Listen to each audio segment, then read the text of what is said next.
Otep à tous, bien-aimés frères et sœurs. Il y a un débat actuellement qui secoue la communauté congolaise et tous ceux qui suivent l'actualité de la RDC. Tous les Africains qui suivent cette.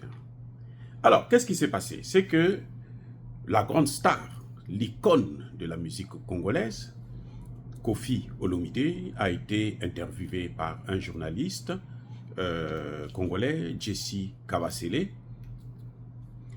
Et Koffi a dit des choses qui n'ont pas plu au gouvernement congolais. Ah, Félix Tshisekedi. Bon, les gens ne veulent pas citer Tshisekedi lui-même. On parle de son ministre de la Communication, Patrice Mouyaya, qui est un nul, nul comme tout, parce qu'il n'y a pas plus nul que lui en matière de communication en Afrique. C'est, je crois, le plus nul des ministres de la Communication en Afrique.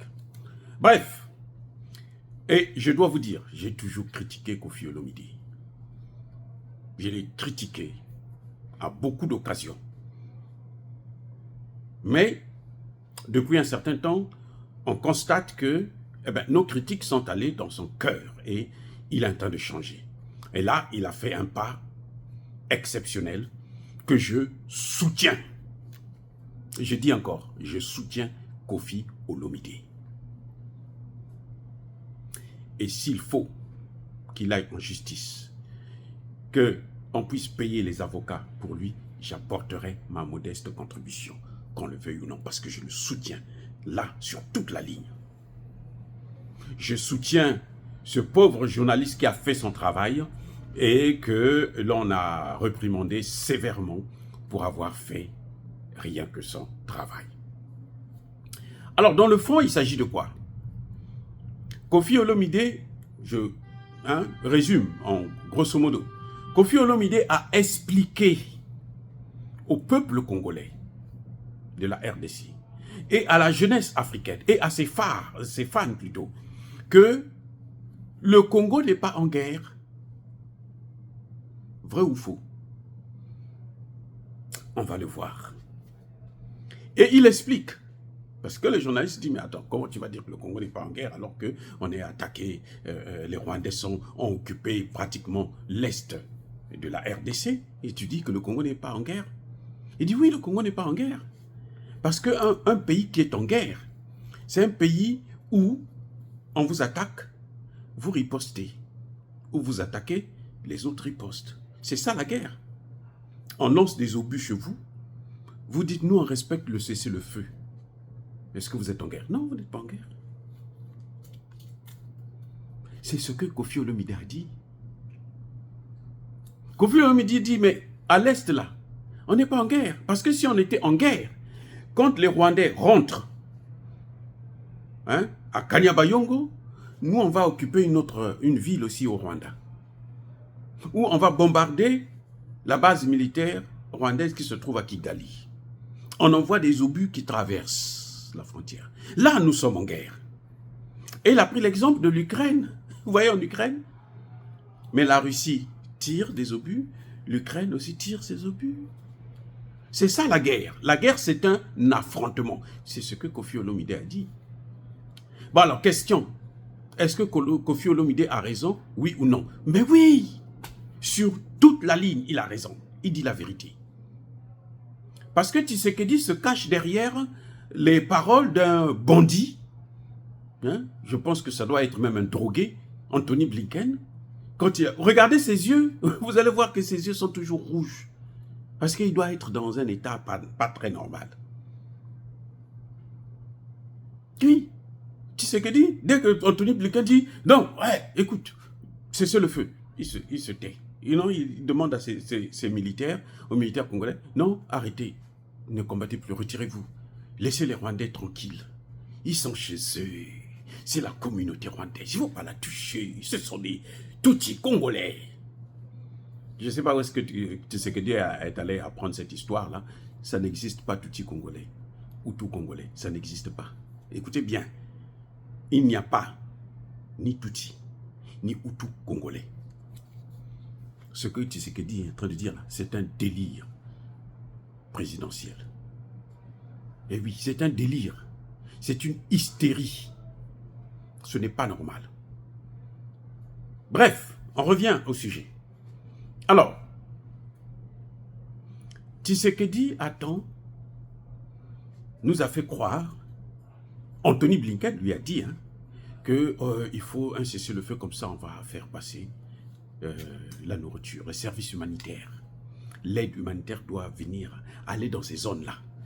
C'est-à-dire que l'aide humanitaire, en fait, doit accompagner l'armée rwandaise, les endroits qu'ils ont occupés. L'aide humanitaire, c'est pour nourrir les militaires rwandais qui sont en RDC. Les terroristes rwandais, ougandais et kenyans. Vous comprenez? Vous savez quoi? Ce qui est pire, c'est que ça fait 5 jours que Tshisekedi observe le cessez-le-feu. Tshisekedi demande à ses militaires d'observer le cessez-le-feu. Ne bougez pas. Laissez-les, ils peuvent tirer, ils peuvent nous tuer, c'est pas grave. Vous observez le cessez-le-feu parce que Anthony Blinken a dit. Vous savez, depuis 5 jours là, on n'a pas vu un seul camion qui apporte ni le maïs, ni la farine, ni la semoule, ni l'huile, ni le sel, ni quoi que ce soit. Alors, l'aide humanitaire que les Américains ont promis va où? Oh, peut-être au ciel, oui, eux, ils vont nourrir les anges. Parce que les anges ont faim aussi. C'est-à-dire que, quand vous voyez ce que fait le gouvernement congolais, à commencer par son président, Tshisekedi lui-même, vous vous dites que ce sont des malades, ce sont des monstres, ce sont des sorciers, ce sont des criminels. Vous comprenez? 5 jours, il n'y a aucun camion, on n'a mené aucune cuillère, aucun litre d'eau à ces populations qui sont en train de errer, dormir dans la rue. D'autres sont obligés de repartir faire allégeance aux terroristes rwandais pour survivre dans leur propre pays. Anthony Blinken a menti. C'est un menteur. Vladimir Poutine les traite d'empire du mensonge. Ils ont menti encore.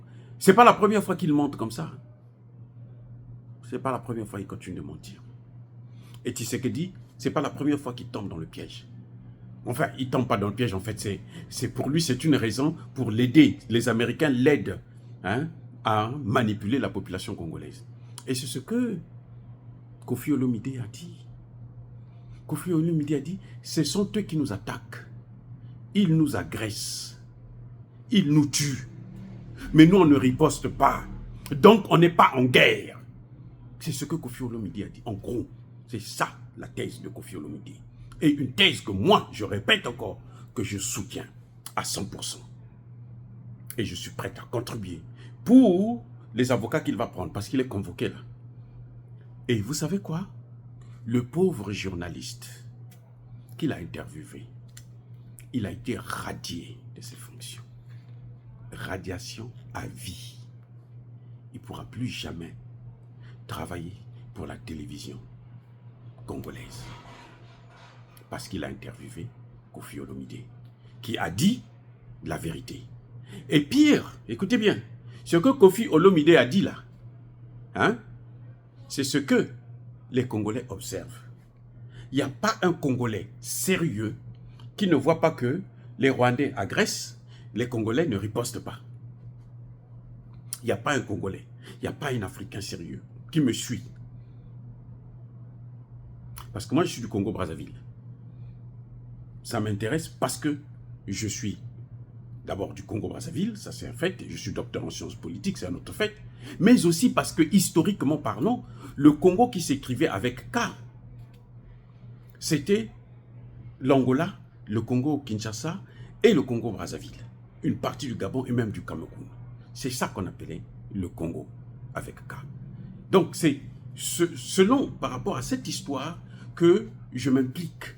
Ça me concerne au plus haut niveau.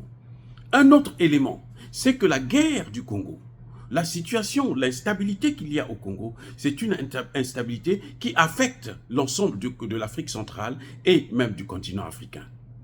Et si les Occidentaux arrivent à diviser le Congo, à balkaniser ou à congoliser ce territoire, ça va être un coup dur pour tout le continent.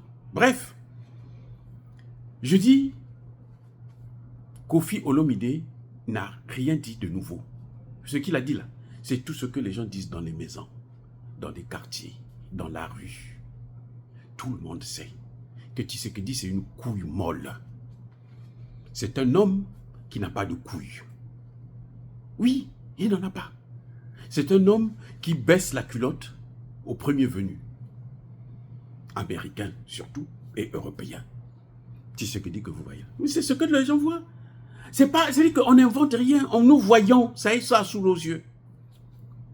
Kofi Olomide n'a fait que apporter au haut niveau ce que les gens disent, parce que bon, ils n'ont pas les moyens de se faire entendre. Mais tous les Congolais le savent. Allez-y à Goma. Depuis que Tshisekedi a été réélu, dites-moi quand est-ce qu'il est parti à Goma? Quand est-ce? Sa première ministre était là-bas. Très bien. Mais pour faire quoi? Pour se balader. Pour se balader.